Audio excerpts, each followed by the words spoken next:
అండి బట్టలు ఆరబెట్టుకోవడానికి బట్టల క్లిప్స్ ఎందుకు దండగా పెన్నులు ఉండగా ఈజీ పని అయిపోయి అద్భుతమైన టిప్స్ అండి. అన్నీ కూడా యూస్ఫుల్ టిప్స్. వీడియోని ఎక్కడ కూడా స్కిప్ చేయకుండా చివరి వరకు చూడండి. హాయ్ అండి, నమస్తే, నేను Jhansi. Welcome to our channel Jhansi cooking gardening vlogs. ఎలా ఉన్నారండి? అందరూ బాగున్నారా? నేనైతే చాలా బాగున్నానండి. మీరు కూడా చాలా చాలా బాగుండాలని మనస్ఫూర్తిగా కోరుకుంటున్నాను. ఈ రోజు మీ అందరికీ యూజ్ అయ్యే అద్భుతమైన బ్రహ్మాండమైన యూస్ఫుల్ అమేజింగ్ ఇంట్రెస్టింగ్ టిప్స్ అయితే మీ ముందుకు తీసుకొచ్చేసాను. వీడియోని ఎక్కడ కూడా స్కిప్ చేయకుండా చివరి వరకు చూడండి. సో ఇంకా లేట్ చేయకుండా వీడియో స్టార్ట్ చేద్దాం. అందుకంటే ముందుగా ఈ రోజు పెళ్లి రోజు పుట్టినరోజు జరుపుకున్న ప్రతి ఒక్కరికి కూడా హార్ట్ఫుల్ కంగ్రాట్స్ అండి. ఇంకా ఫస్ట్ టిప్ అని తెలుసుకుందాం. పాలు పైకి పొంగిపోకుండా ఉండాలి అంటే ఒక బరువుగా ఉన్నటువంటి గెరిటిని దానిపైన పెట్టేసామనుకోండి, పొంగిపోకుండా ఉంటాయి. ట్రై చేయండి. ఇంకా సెకండ్ టిప్ అని తెలుసుకుందాం. ఈ టిప్ కూడా మన అందరికీ యూజ్ అయ్యే అద్భుతమైన టిప్ అండి. ఇంట్లో తాళం చెవులు ఉంటాయి కదండి, ఇలా తాళాలు ఒక్కోసారి మనం వేసేటప్పుడు తీసేటప్పుడు స్టక్ అయిపోయి చాలాసేపు మరి రావు కదా, చాలా ఇబ్బంది పెట్టేస్తూ ఉంటాయి.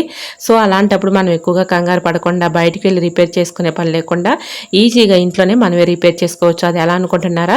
ఇలా మనకి స్టక్ అయిపోయినటువంటి తాళాలను ఒక జాలీ గేట్ని తీసుకుని జాలీ గేట్లో ఈ తాళం పెట్టేసి స్టవ్ ఆన్ చేసుకుని స్టవ్ మంట మీద కొద్దిగా ఒక్క సెకండ్ హీట్ చేస్తే చాలండి. చాలా ఈజీగా సింపుల్గా ఇలా తాళం అయితే మనకి స్టక్ అయిపోయినటువంటి తాళం అటు ఇటు చక్కగా మూవ్ అవుతుందన్నమాట. సో ఇలా వేడి తగలగానే ఆ తాళం లోపల ఉన్నటువంటి ఆ డస్ట్ ఏమైనా ఉన్నా కూడా మనకి చక్కగా ఈ తాళం పెట్టిన వెంటనే ఇలా ఫ్రీగా మూవ్ అవుతుందన్నమాట. సో మనకి స్టక్ అయిపోయినటువంటి తాళాలు కూడా ఈజీగా ఇలా అయితే తీసుకోవచ్చు, వేసుకోవడానికి కూడా వర్క్ అవుతుందన్నమాట. మనం ఎక్కువగా కంగారు పడకుండా ఇంట్లో ఈజీగా ఇలా తాళాలను అయితే మనం చక్కగా రిపేర్ చేసుకోవచ్చు. అలానే మీకు ఇలాగ వేడి చేసినా ఇంకా రాలేదు అనుకున్నప్పుడు కొద్దిగా కొబ్బరి నూనె కానీ మెషిన్ ఆయిల్ కానీ ఏది అవైలబుల్గా ఉంటే అది ఇలా తాళం హోల్స్లో వేసేసామనుకోండి, చక్కగా ఫ్రీగా వచ్చేస్తుంది, ఎటువంటి ఇబ్బంది లేకుండా. మరొక యూస్ఫుల్ టిప్ని తెలుసుకుందాం. మనం నాన్ వెజ్ వండుకున్నప్పుడు ఎక్కువగా చికెన్ కానీ లేదంటే మటన్ కానీ ఫిష్ కానీ తింటూ ఉంటాం కదండి. ఒక్కోసారి మనకు అజీర్తి చేసినట్లుగా అనిపిస్తూ ఉంటుంది. సో అలాంటప్పుడు మనం ఎక్కువగా గ్యాస్ ట్యాబ్లెట్లు కానీ లేదంటే ఏదన్నా వేసుకుంటూ ఉంటాం ట్యాబ్లెట్స్. సో ట్యాబ్లెట్స్తో పని లేకుండా ఇంట్లో ఈజీగా ఈ ట్రిక్ని ట్రై చేయండి. చాలా చక్కగా యూజ్ అవుతుంది అనమాట. కొద్దిగా వామ్ తీసుకొని కొద్దిగా ఒక చిటికెడు సాల్ట్ తీసుకొని అరచేతిలో వేసేసుకొని ఇలా గట్టిగా రబ్ చేయాలండి. రబ్ చేసేసి బొగ్గను పెట్టుకుని ఆ వాటర్ని మింగుతూ ఆ పదార్థం తినేస్తూ ఉన్నామనుకోండి, చక్కగా కొంచెం సేపటికే మనకి స్టమక్ పెయిన్ ఉన్నా తగ్గుతుంది, గ్యాస్ పెయిన్ ఉన్నా తగ్గుతుంది. అలానే అజీర్తి వల్ల మోషన్స్ అవుతూ ఉంటాయి, అలాంటివి కూడా తగ్గిపోతాయి. ట్రై చేయండి. మరొక యూస్ఫుల్ టిప్ని తెలుసుకుందాం. ఆడవాళ్ళకి ఎంతో ఇష్టమైంది నెయిల్ పాలిష్ కదండి. ఎక్కువగా ఇలా మనం వేసుకునేటప్పుడు ఒక ఫింగర్ టచ్ అయ్యి ఇలా అంటుతూ ఉంటుంది. ఆ కలర్ అంటకుండా ఉండాలి అంటే ఎల్లుల్లిపాయలు తీసుకొని, ఎల్లుల్లిపాయలు మన ఇంట్లో ఉంటూ ఉంటాయి కదండి అందుబాటులో, ఈ విధంగా ఫింగర్స్ మధ్యలో పెట్టేసి చక్కగా ఇలాగ నెయిల్ పాలిష్ వేసుకోవచ్చు.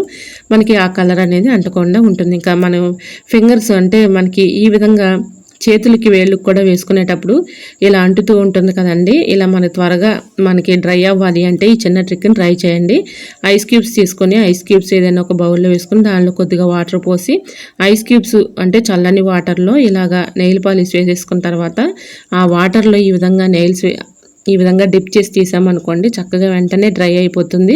సో ఎటువంటి ఇబ్బంది అయితే ఉండదు. ట్రై చేయండి. ఇలా నెయిల్ పాలిష్ వేసుకున్నప్పుడు వెంటనే మనకి ఆ కలర్ అనేది అంటుకోకుండా ఉండాలంటే ఇలాగా ఐస్ క్యూబ్స్ వాటర్లో ఇలాగా ఫింగర్స్ని పెట్టేసి ఇలా డిప్ చేసేసి తీసామంటే చాలండి, మనకు ఆ కలర్ అనేది అంటుకోకుండా ఉంటుందన్నమాట. ట్రై చేయండి, చాలా చక్కగా యూజ్ అవుతుంది. మరొక యూస్ఫుల్ టిప్ తెలుసుకునే ముందు చిన్న రిక్వెస్ట్ అండి. ఇంతవరకు మన ఛానల్ ఎంతగానో ఆదరించి సపోర్ట్ చేసి ముందుకు తీసుకెళ్తున్న ప్రతి ఒక్కరికి కూడా చాలా చాలా థ్యాంక్స్ అండి. ఇలానే సపోర్ట్ చేయండి. మన ఛానల్ ఇంకా మంచి మంచి న్యూ టిప్స్ అయితే షేర్ చేస్తూ ఉంటాను. మరొక యూస్ఫుల్ టిప్ని కూడా తెలుసుకుందాము. మన ఇంట్లో పిల్లలు ఉన్నారనుకోండి, చదువుకునే పిల్లలు ఉంటే వాళ్ళ దగ్గర పెన్నులు ఉంటూ ఉంటాయి కదండి. అవి అయిపోయిన పెన్నులని పడేస్తూ ఉంటారు కదా. అవి వేస్ట్ అని పడేసే బదులు ఈ విధంగా ట్రై చేయండి, చాలా చక్కగా యూజ్ అవుతుందన్నమాట. సో ఈ విధంగా పెన్నులు ఉంటాయి కదా, పెన్నులకు ఉన్నటువంటి క్యాప్స్ మాత్రం మనం చక్కగా యూజ్ చేసుకోవచ్చండి. మనం తీగల మీద బట్టలు ఆరేసుకున్నప్పుడు ఒక్కోసారి బట్టల క్లిప్స్ అవసరానికి ఉండకపోవచ్చు, అలా మనకు ఒక్కోసారి కనిపించకపోవచ్చు. సో ఈ విధంగా మనం పెన్ను క్యాప్స్ని ఈ విధంగా యూజ్ చేసుకోవచ్చండి.